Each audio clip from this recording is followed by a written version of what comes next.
बोलिए प्रेम से श्री सद्गुरु महाराज की जय।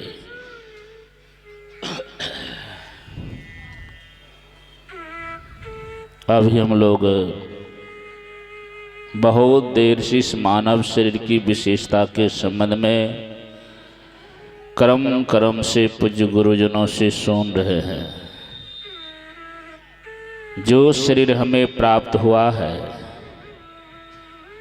इसकी सार्थकता के लिए मर्यादा पुरुषोत्तम श्री राम के उपदेशों को सुन रहे थे। यह उत्तम शरीर हमें मिला है उत्तम काम करने के लिए और उत्तम लाभ लेने के लिए। जो प्रातः काल भी हम लोग इस जीवन के अंतिम काम जो है, जो लक्ष्य है, उस पर हम लोग सुन चुके हैं। केवल भगवान श्री राम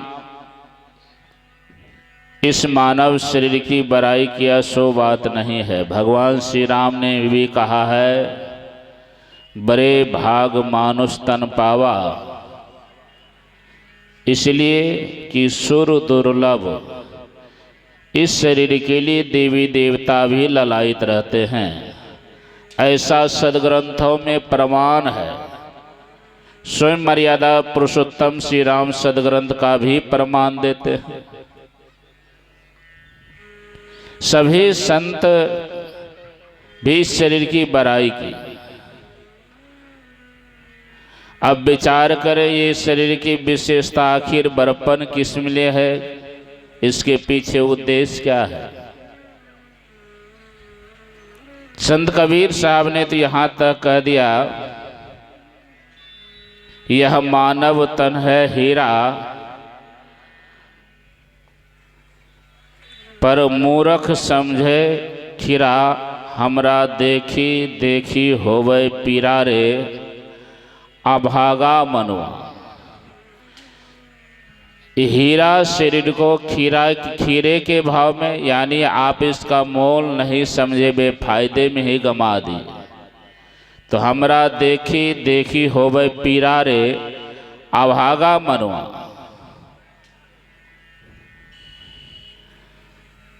और आप देखें, इस शरीर की विशेषता के बारे में, इस शरीर की सदुपयोग हो जाए, इसके लिए अनेक प्रकार का उदाहरण दे करके ग्रंथों में भी है। कोई इस शरीर को मंदिर कहा है, किसी ने इस शरीर को पिंजरा कहा है। पिंजरा इसलिए कहा कि इस पिंजरे में अद्भुत क्या है, पिंजरा में कौन रहता है, सुगा पक्षी। वह पक्षी क्या है, वही जीवात्मा। इस शरीर को किसी ने मुश्किल कहा, तो इसमें मूसा है। समझाने का अलग अलग तरीका है। अब विचार करें, इस शरीर की बड़प्पन इसलिए है, इस शरीर के अंदर रहने वाला जो शरीरी है जीवात्मा, उस जीवात्मा को परमात्मा से मिलाने का। तो जीवात्मा को परमात्मा से मिलाने के लिए ही ये आपको शरीर मिला है। संत साहिब स्वामी जी महाराज के मुखारबिंद से मैं सुना था, जब 84 लाख जोनि में नाना प्रकार के कष्टों को सहकर इस जीवात्मा को मानव का शरीर मिला, उसी समय प्रसन्न हो गए। क्यों प्रसन्न हो गए? उदाहरण देकर के कहा, जैसे कोई राहगीर चलते चलते ऐसे स्थान पर पहुंच जाता है जहां से कई रास्ते जाते हैं, उसी को चौराहा कहते हैं। तो मुसाफिर वहां जाकर के पूछता है कि हमें अमुक जगह जाना है, तो फिर रास्ता पता हो जाने के बाद अपने गंतव्य को प्राप्त कर लेता है। तो यहां उदाहरण क्या कहा, इस जीव के लिए मानव शरीर चौराहा है। जीव के लिए मानव शरीर चौराहा है। इसको चौराहा क्यों कहा गया है? इसके बारे में है कि यहाँ आपको जहाँ जाना है वो विचार कर लीजिए कहाँ जाना है। यहाँ से तो कई सीढ़ियाँ लगी है, लेकिन परोक्ष में कहा नरक, स्वर्ग, अपवर्ग, निशिनी, कहाँ जाना है विचार कर लीजिए पहले। हाथी का शरीर नहीं है जो विचार नहीं करना है। कीट पतंग पशु पक्षी का शरीर नहीं मिला है जो आप भोग जोनि में पड़े हैं। यह उत्तम शरीर मिला है, विचार करना हमें कहाँ जाना है। अगर नहीं विचार करेंगे, क्योंकि हम पशु पक्षी कृमि आदि की योनि में भर में हो बहुबार हो, नरतन अब हो कृपा कर दिन हो। अब प्रभु करो उबार हो।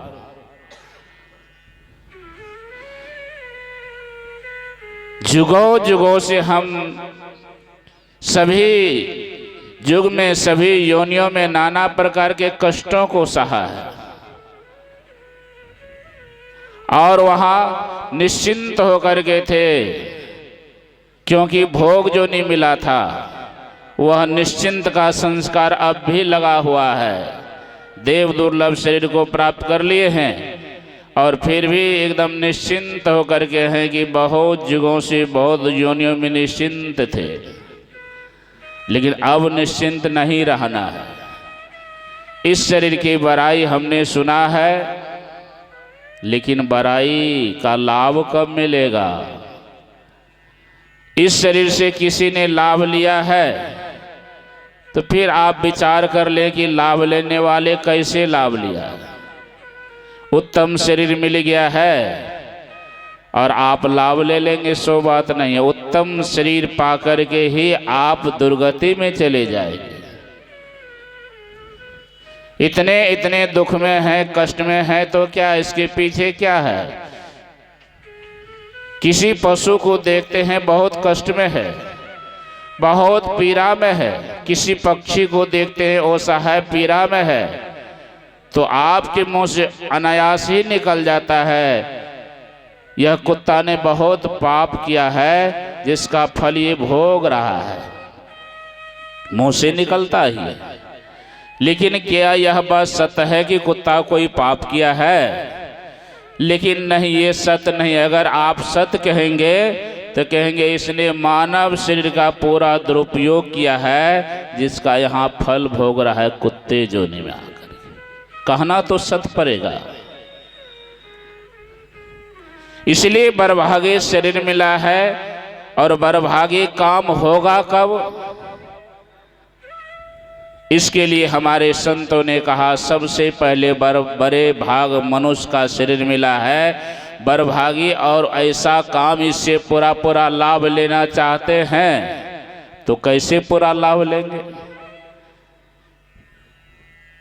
तो मैं कह रहा था आज तक किसी ने लाभ लिया इस देव दुर्लभ शरीर को सार्थक किया है, उनके जीवनी को पढ़ करके देख लीजिए कैसे लाभ लिया है। संत कीनाराम जी महाराज ने कहा है, वो दूसरी तरह समझा करके कहा है, समझ लो यह शरीर बोतल है। बोतल का उदाहरण दे करके कहा, यह तन बोतल नी के साफ करी। नी के मतलब तो समझते ही है, बढ़िया से इसको पहले साफ कर लीजिए। यह तन बोतल नी के साफ करे। अगर आपने साफ नहीं किया, मांस, मछली, अंडा, शराब तमाम तरह के दुर्गुणों में रहे, तमाम तरह के पापों को किया और तमाम तरह के पूजा पाठ भी करते हैं, तो फिर वह पूजा पाठ, तीर्थ, दान, जप और भी जो कुछ बिना आप इस शरीर को पवित्र किए बगैर सत्संग का सहारा लिए, ये सब के सब करने के बाद भी हाथ आपको कुछ नहीं लगने वाला है। इसलिए कीनाराम जी महाराज ने कहा, यह तन बोतल नी के साफ करे, निर्मल ज्ञान भरे। हाँ, पहले नी के साफ कर लीजिए, मांस मछली अंडा शराब का त्याग कर लीजिए। सत्संग का सहारा लेकर के, बार बार सत्संग का सहारा लेकर के फिर संतों से सद्युक्ति जान लीजिए। निर्मल ज्ञान भरिया तब का प्रेम प्याला भरी भरी पीवा तो हरि का दास कहियो। ऐसे नहीं है कि उत्तम शरीर मिला है, उत्तम शरीर से उत्तम काम हो जाएगा, बिना सत्संग का हो ही नहीं सकता है। यहाँ 1 महीने का ध्यानाभ्यास हुआ। 1 महीने के ध्यानाभ्यास कराने में कितना कितना परिश्रम करना पड़ा, कहा नहीं जा सकता है। सब पूज्य स्वामी हरिमोहन जी महाराज की तबीयत को देख लीजिए, लेकिन लाभ लेने वाले लाभ लिया, लेकिन यहाँ रह करके भी बहुत लोग लाभ नहीं ले पाए। कराने का क्या उद्देश्य है?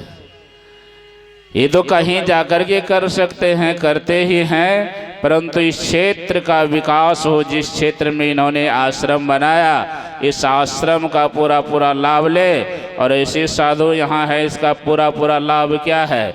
वही है ध्यान। इसीलिए माँ ध्यान साधना शिविर यहाँ हो रहा है। इस माँ ध्यान साधना शिविर का वही उद्देश्य है। प्रेम प्याला भरी भरी पीबो तो हरि के दास कहेबो। एक बार हरि का दास कहा लीजिए, उस योग हो जाइए, तो ये जीवन आपका सार्थक हो गया। हरि का दास आप धन के बल पर, रूप के बल पर, कुल के बल पर, विद्या बुद्धि के बल पर नहीं कहा जा सकता। ऐसा होता तो रावण भी हरि का दास कहला लेता, ऐसा होता कंस भी हरि का दास बन जाता। लेकिन नहीं, हरि का दास होने के लिए आपको मुरना पड़ेगा। संतों ने कहा मुरो, जिधर जाकर के तुम परेशान हुए हो, जिधर जाकर के दुखित हुए हो, जिधर जाकर के पश्चाताप करना पड़ा है, उससे विपरीत मुड़ जाओ, तो जो तुमसे पीछे था वो सामने आ जाएगा। सुख तुमसे पीछे है, दुख सामने है। फिर सुख को प्राप्त करना चाहते हो, दुख के ही तरफ करके सुख को प्राप्त करना चाहते हो। सुख तुम्हारे पीछे है, दुख आगे है, तो दुख आगे है, सुख पीछे है। इसके लिए आप जहां कहीं आगे चलेंगे दुख ही दुख मिलेंगे। कहा उससे विपरीत मुरो। मुरने की कला है, वही जुक्ति है। संत कबीर साहब, नानक साहब, दादो दयाल, मीराबाई, जानाबाई, सहजोबाई ने गुरु से जुक्ति जान करके मोरा। और मोरने के लिए कहीं जाने की जरूरत नहीं है, जहां है वहीं मोर जाइए, बैठे बैठे मोर जाइए। दिशा के अनुसार मोरना नहीं, जिस दिशा में बैठे हैं जुक्ति जान करके मोर लीजिए।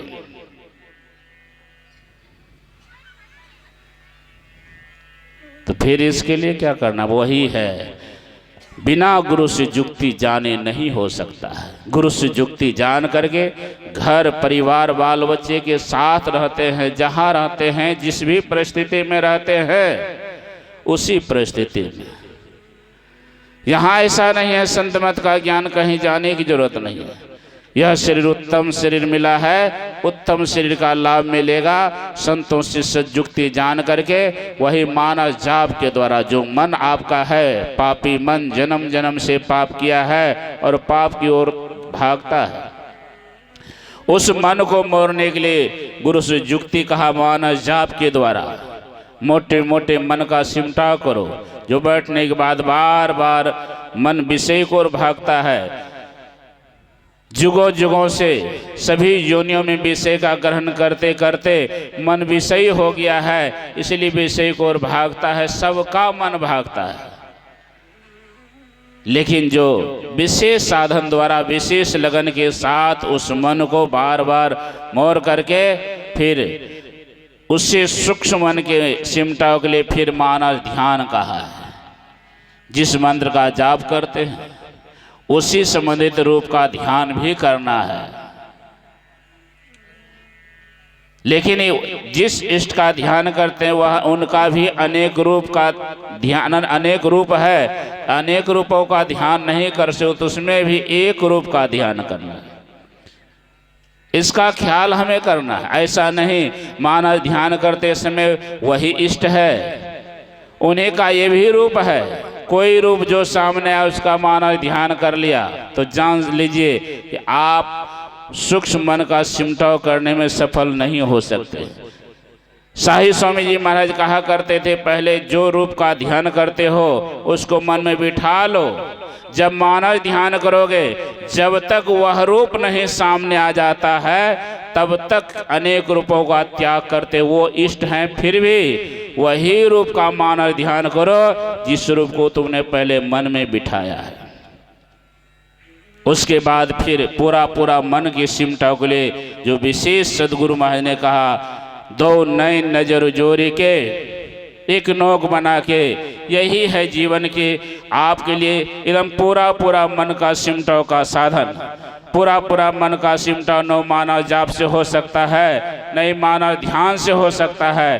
पूरा मन के सिमटाव के लिए वही दृष्टि साधन है। अपनी दोनों दृष्टि धारों को कहाँ जोड़ना है, यही दीक्षा की बात है। कोई मनमानी नहीं कर सकता है। इसलिए संतों से सद्युक्ति जान करके मनयोग पूर्वक अपने दोनों दृष्टि धारों को वहां जोड़ करके गुरु महाराज ने कहा, वहीं सावधानी पूर्वक अगल बगल कहो दृष्टि ना डोले, सन्मुख बिंदु पकड़ लागी। अपनी गुरु इंगित स्थान पर एक टक से देखते रहेंगे। देखते देखते वहीं मिलन स्थान पर आप बहुत देर तक ठहरेंगे। तो कहा वहीं बिंदु का दर्शन होगा, और बिंदु में भी आप खूब देर तक ही आप टिक गए तो वहीं अंधकार खत्म होगा तो प्रकाश का दर्शन होगा। प्रातःकाल पूज्यपाद स्वामी शंभु चेतन देव जी महाराज से सुन रहे थे प्रकाश के संबंध में, बहुत अच्छे ढंग से बतला रहे थे वह प्रकाश क्या है, कैसे उस प्रकाश में आप परमात्मा का दर्शन नहीं कर सकते, उसके लिए उदाहरण दे करके बतला रहे थे। ये मनमानी लोग करना चाहते हैं। गुरु करने की क्या जरूरी है? अरे बिना गुरु का आज तक किसी का काम बना है? नहीं बना है। बिना गुरु के काम करने के कारण ही हम अब तक आवागमन के चक्र में पड़े हुए हैं। ऐसे ऐसे महापुरुष जीवन में मिले और गुरु से जुक्ति नहीं जानने कारण हम दुख में पड़े हुए हैं। दुख में नहीं पड़े इसलिए देव दुर्लभ शरीर मिला है। आगे हम लोग पूज्य गुरुजनों से सुने। बोलिए प्रेम से श्री सद्गुरु महाराज की जय।